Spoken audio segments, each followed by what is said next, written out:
I'm going to be talking about cellular respiration, which has a goal to make ATP energy.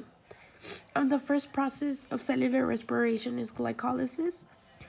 This process takes place in the cytoplasm and it does not require any oxygen. What happens is that glucose is converted into a more usable form called pyruvate.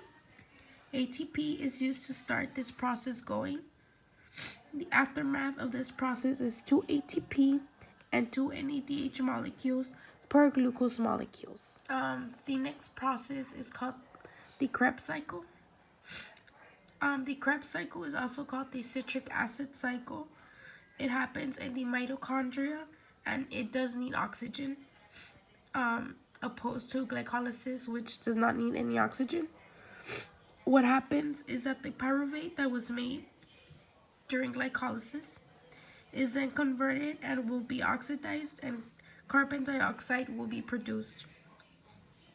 2 ATPs, 6 NADH, and 2 FADHs are also produced. We then have the electron transport chain. The electron transport chain happens in the mitochondria and it also does require oxygen in order to function.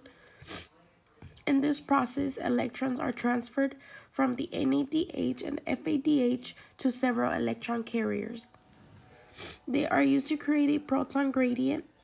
The protons are used to power the enzyme, which is ATP synthase.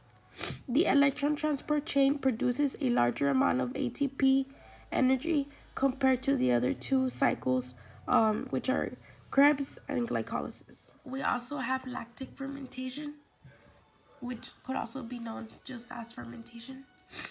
Fermentation is a process that allows to work on little or no oxygen at all. Fermentation allows glycolysis to happen and for it to keep on going. The fermentation process has no electron transport chain. Fermentation adds a step at the end of glycolysis, and the step is to help regenerate NAD+. This happens because fermentation allows NADH to give its electrons to an electron acceptor.